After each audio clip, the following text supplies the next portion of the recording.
Hey NerdNest, Bill here. I've got a quick one for you today, and that is that Valve is apparently working on a new Steam controller. When I say new Steam controller, I don't mean this. This, by the way, is the HoriPad Steam controller, and a lot of people, they don't like that people are calling this a Steam controller. And the reason that they don't like that it's being called a Steam controller is because it doesn't have trackpads, which is understandable. But the name of the actual product is HoriPad Steam, and it is a controller. So HoriPad Steam controller makes sense, like just for nomenclature.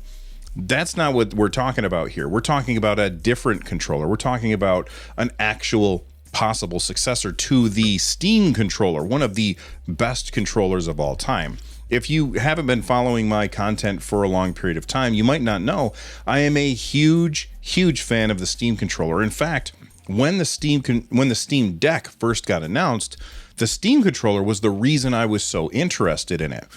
For me personally, I don't like playing games with a mouse and keyboard, and I very much prefer playing games on a controller. And that is mostly because a few years back, I broke my elbow, and just rotating my hand into the positions that I need to use WASD on a keyboard for extended periods of time, it's painful. And so I usually will stop playing any games that are mouse and keyboard related.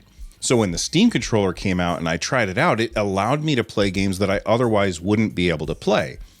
And that's why when the Steam Deck got announced, I looked at that and I said, okay, this is going to be able to play all of the games that the Steam controller can play, meaning that I can play a huge, vast swath of my Steam library in a portable fashion. And that was really exciting to me. And it turns out that I was right about that. Valve knocked it out of the park, and they took what they had done with Steam Input and they kicked it up to the next level, which I really appreciate. In fact, Steam Input has come so far since it first got announced because Valve just keeps adding more and more functionality to it. And they can even take other controllers, like this is the 8BitDo Ultimate, and this controller can do a lot of the things that the Steam controller can do just because it has access to Steam Input. You can do things on there with that you can't do with other controllers thanks to Steam Input.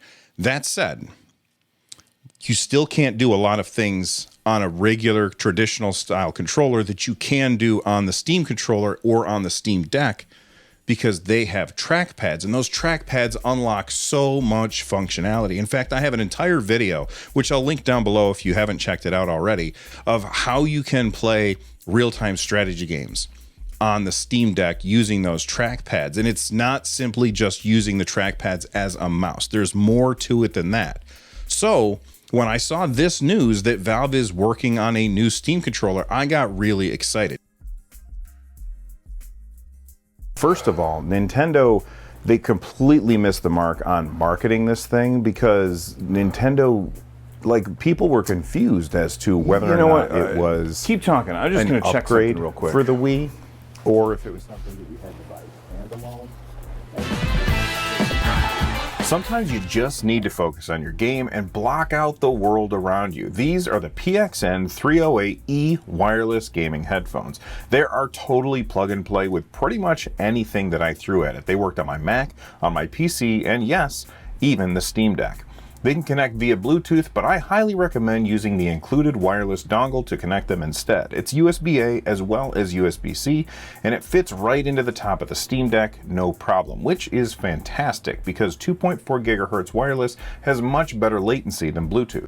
When I plug them in, the Steam Deck instantly recognizes the headphones and the audio shifts over without me having to do anything at all. They have a nice soft ear cups, and they're all plastic, which means they're extremely lightweight. Plus, they have a very soft cushion on the headband, so you can wear them for long gaming sessions without fatiguing. The 40mm drivers sound really great, and I was really surprised that they're just $40.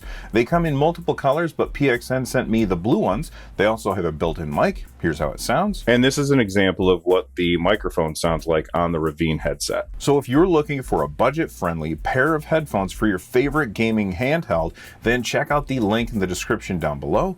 And a huge thank you to PXN for sponsoring this video. This is coming to us from Sadly It's Bradley, who is a data miner who really heavily focuses on VR and stuff like that. But when he was data mining stuff about Valve's upcoming Deckard and their controllers for Deckard, which are codenamed Roy, which Roy, by the way, is the bad guy in Blade Runner, and Deckard is the protagonist played by Harrison Ford in Blade Runner. So like that's their naming convention there.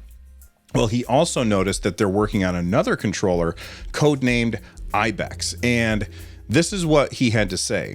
Valve's Roy controller has at least a D-pad, bumpers, grip, triggers, ABXY, Steam button, and some sort of strap. I'm confident in this info is based on data mining and sources who wished not to be named. There's also an unreleased OpenXR extension for these controllers. Then he says, codename for Steam Controller 2 is Ibex. This is a separate product from Deckard's Roy controllers. Both are being tooled for mass production goal in factories right now. That's why I know that they're in the later stages of productization. And this is very, very exciting to me because ever since Valve launched the Steam controller, been a huge fan. But then they got sued by this. I'm not going to call them a patent troll company, but I have heard others call them a patent troll company. They got sued by this company because of the back paddles on the Steam controller, and they lost in court. Now, of course, they have appealed, and I believe, and I could be wrong about this because I'm not a lawyer, I believe that they have won on appeal, and maybe that's why they're starting work on the Steam Controller 2. But the long and short of it is the back paddles are something that you see on lots and lots of other controllers at this point. And maybe Valve has found a way to do the back paddles on a Steam Controller 2 that are different than on the Steam Controller 1. And obviously they did that with the Steam Deck. We have back paddles on the Steam Deck that, the R1, or I'm sorry, the R3 and R4 and R5 and the L4 and L5 buttons on the back of the Steam Deck. If they hadn't found a way around that patent, we wouldn't have those buttons on the back of the Steam Deck. So if Valve has found a way around that, and they've said, look, we've built up a lot of goodwill with the Steam Deck, maybe now is the time to bring back the Steam controller. All of that is starting to make sense to me. And if they're bringing out a Steam controller, there's two things that I expect. Number one, they're definitely going to be focusing it on, when you dock your Steam Deck, you have access to all of the different control options that you have on a Steam Deck, you'll have on a Steam Controller 2. But it also makes a lot of sense if they are bringing out a home console, basically a device that's just like the Steam Deck, but has more power because they don't have to worry about battery. They don't have to worry about heat. They don't have a screen in it. They don't have speakers in it. It's just a box with HDMI out that has connects to the Steam controller, and you plug it into your TV like you would an Xbox or a PlayStation or a Nintendo Switch. If they are going to bring out a device like that, then they need to have some inputs that are only available on the Steam Deck, because what happens is people are playing on their Steam Deck, then they set that down and they go to play on their TV, and suddenly they don't have all of the inputs that they're used to. And this is, in my opinion, a bad experience when you sit down and suddenly the trackpads are gone, or unless you have the HoriPad Steam controller, the capacitive joysticks no longer are a thing. And so there's things that you are able to do using capacitive joysticks or trackpads that you can't do on other controllers, and you can do on the Steam Deck. So if Valve is bringing out a home console, I fully anticipate that they would need to bring a Steam controller out with them. Now, somebody might say, Bill, why would Valve be working on a Steam controller if they just partnered with Hori to make a controller like this? And I think it's no different than, other companies having third-party controllers on their platforms. You can buy plenty of third-party controllers that work on the Nintendo Switch. You can buy plenty of third-party controllers that work on the Xbox. I won't say that you can buy plenty of third-party controllers that work on PlayStation, because I think that Sony's a little more restrictive when it comes to that stuff. But you can get third-party controllers that will work on a PlayStation. And this is just the same thing. These are the third-party controllers that are working with Steam. And I think that it makes perfect sense that Valve should also want to make their own, which honestly, if you are thinking about picking up one of these, I have links in the description down below, links to my full review on this and links to a huge video about like what controller I think people should buy for what particular games and genres that they want to play. All of that stuff is linked below, as well as a link to buy this, but I don't think you should buy this yet. Because if the data miners are seeing this information about, what was the code name IBEX. If the data miners are seeing IBEX information out there, and they're close to the end of production, or they're starting to get things into factories, then we might see something soon. Especially because if you look at Valve's track record, they have a tendency to announce things around this time of year. So we go back to the first year that the Steam Deck came out, and then they announced the first OLED Steam Deck. It was right around this time. And then this year, they just announced the white Steam Deck around this time. And so I'm guessing that within the next year, we're going to see possibly a real sequel to the Steam controller. And I could not be more excited about this, because the original Steam controller is the best controller that I've ever used, but it is not without its flaws. And I talk about all those flaws in my controller review video that, again, I'll link down below. I don't like the fact that that it feels kind of hollow and cheap. I don't like the face buttons. I think that Valve could have done way better on the face buttons. I don't like the way that that the D-pad isn't there, and the fact that you only have one joystick. What I really want from a new Steam controller, and I've said this on the show a million times, the things that I really want, every single input that you have on the Steam Deck, on the Steam controller too, just without a screen, and without a big battery, and without speakers, all of that stuff. Get rid of all the stuff that makes it a console and just ship a controller and just make sure it is comfortable. One thing that I think that we're going to lose from the Steam controller when they ship the Steam controller 2 is the dual stage triggers.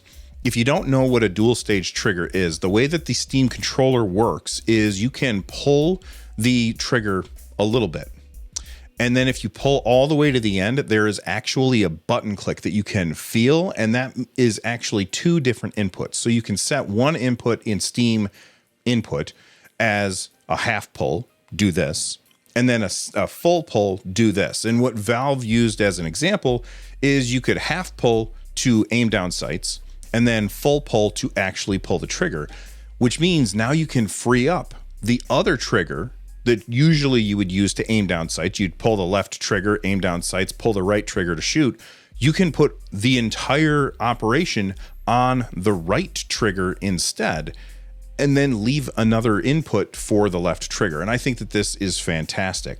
I also really want them to have a second stick on this. And the reason why is because of Flick Stick. Valve has not been shy about capitalizing on other people's, what's the word that I want to use for innovations. And we've seen that innovation with Flick Stick. Now, I have to admit, I kind of suck when it comes to Flick Stick. I'm not great at it. It's something that I always say that I want to get better at. But when you have a combination of Flick Stick and gyro and capacitive thumbsticks, you can really do some serious damage in a first-person or third-person shooter game. And if you combine that with the fact that a Steam controller would probably come with two trackpads, or at least one trackpad, I hope, well, that leaves you the trackpads to do a bunch of other stuff, which I'm a huge fan of. So this idea that we're getting a possible Steam controller, I'll update you if any more news comes out about that. But I could not be more excited about it, which is why I had to sit down. I'm standing, which is why I had to turn on the camera and the microphone and start recording as soon as I had time to talk about this, because this is possibly huge news, not just for controller fans, but for people who want to play their entire Steam library on a TV and have access to all of the things that your Steam Deck can do. That to me sounds absolutely fantastic. But I want to know what you all think about this news. Leave a comment in the section down below that like button. And if this is your first time here, please subscribe. From the Nerd Nest, I'm Bill, and I hope you stay rad. Thanks for watching. Bye-bye.